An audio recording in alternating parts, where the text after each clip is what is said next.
All right, let's get it. What's up, family? It's your boy Deuce, and hold on.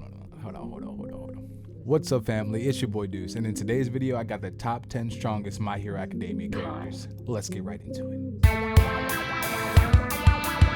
Now, for this top 10 list, we got all the way up to season 4. This is not including any of the manga yet. I haven't read the manga, so I don't know what happens in the manga.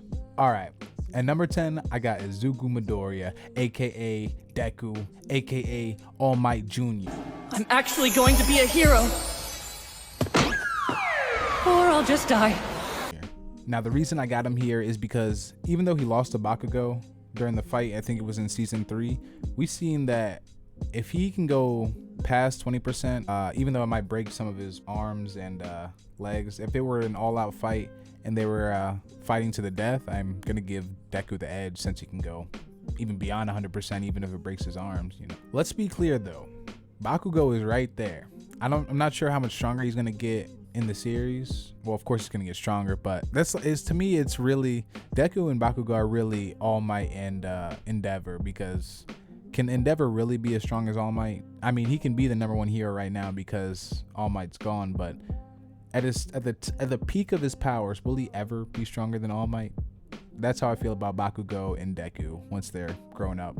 At number 9, I have a sleeper right here. I got Principal Nezu. The reason I have Principal Nezu here is because if you remember back when the students were fighting the teachers, his quirk is basically to think, I think it was like 3 or 5 times ahead of his opponent, and Psych! That's the wrong number! Principal Nezu! His quirk, high specs! He's actually an animal with a quirk that makes him smarter than humans! I don't know about you guys, but I like to take brains over brawn any day because, I mean, come on. Now, his quirk might not be the most useful for battle application, but used in the right way, I think he could be a major threat. All right, at number 8, I have Best Jeanist. Now, I'm not really a big fan of his character design, but you have to admit, even though he was the 3rd or 4th hero, I think in their society, he stood his ground. I mean, not stood his ground. I mean, he got bodied by One for All. I'm gonna fall All for One, not One for All. Could you imagine if All Might just bodied Best Jeanist just because? I am here to test them.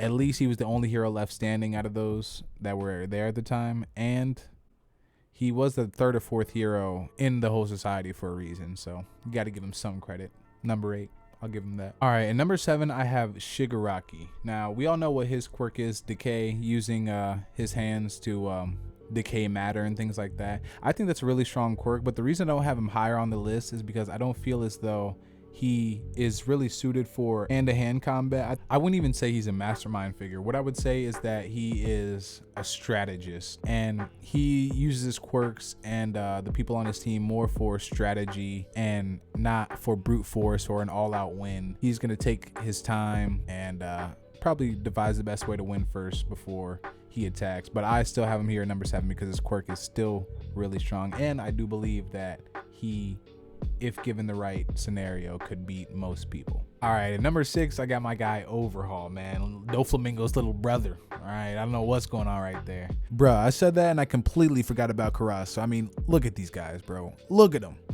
Big brother and little brother right here. I think Overhaul's quirk is OP. I mean, I know they didn't really flesh it out too much since it was only for one arc or one part of the season, but being able to deconstruct and reconstruct matter on a molecular level, that's insane. Like, I understand why he had to lose, but I think if this was the real world and Overhaul was using his quirk for real world application, I mean, that's almost impossible to beat. If somebody's deconstructing matter right in front of you. I also think Midoriya also only won that fight because Eri was there, and if he wasn't able to unleash 100%, Night Eye. You saw what Night Eye said. He saw a future where Midoriya dies, and I believe that if Eri wasn't there to help him unleash 100% of his power. But on the flip side to that, I actually have Lemillion at number 5 because I believe that if Eri wasn't there, that Lemillion would be able to beat Overhaul, since even though, of course, deconstructing matter and reconstructing matter is an OP quirk, being able to pass through that matter, I think is just gives him a little bit of the edge, and gives him the edge over most people. Being able to pass through things is also pretty OP. I mean, and Lemillion, we saw it took hard work and skill to get there, and so he's really skilled in combat. It's not just my quirk is what makes me strong, what makes me OP. It's actual hard work, and you gotta respect that. So I got him at number 5. Number 4, I have Hawks. Now the only reason I have Hawks here is because he's the number 2 hero in their society. I don't really know too much about him.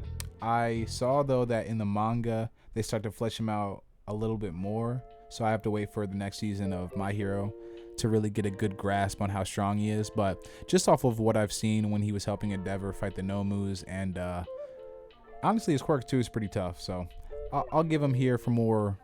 I'll put him here at number 4 for more lore and benefit of the doubt. I'm not really sure how strong he is, but I'll put him here for now. All right, number 3 is the new number 1 hero, Endeavor. I got him here because, you know, All Might's retired, but Endeavor, you know, I like his quirk. I like his son Todoroki a little bit better, but I do think, who doesn't want the power of flames, you know what I'm saying? And when he was fighting that Nomu, we really did get to see how strong he can become, or how strong he is right now, and you got to respect that. Now, is he strong enough to beat the number 2? No, he's not, because the number 2 got my guy, my dude, All For One. You know what I'm saying? Now, when I first saw this guy, when I first saw this villain, I was shook. The perfect counter to All Might. Being able to take people's quirks and then use them against his opponent, that is just fire right there. He's not my favorite villain in My Hero, but he is definitely up there just because he's OP. I'm not gonna lie, if I was in My Hero, this is probably the quirk I'd want. I would be evil. I'm sorry, I hate to say it. But at number 1, of course, we got the real GOAT, the real number 1. Of course, my guy. Say it with me. Say it with me. Now for a lesson. You may have heard these words before, but I'll teach you what they really mean. Go beyond! Plus!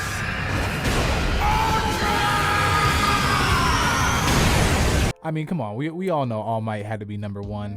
This guy was the number 1 hero for a reason, and I'm talking prime All Might, not crack Might when he starts to lose his powers and stuff. Even though that is sad, he's still strong. Of course, he beat One For All. I mean, All For One. Why do I keep saying that? He beat All For One instead of you know, just backing down and dying.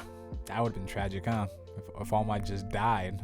So gotta give him the benefit of doubt there. But prime All Might, and if you don't know how strong All Might was in his prime, go watch the My Hero movie, the first one. I think it's called Two Heroes, and that kind of gives you a little bit of perspective of All Might in his prime. Unstoppable, unbeatable, a GOAT. You gotta love it. But yeah, I can't wait for the new season of My Hero, so I can update this list and see if there's anybody that can maybe top the top 10 I have. Who knows? Let me know what your list is in the comment section below. Make sure to like and subscribe, and I'll see you guys next time.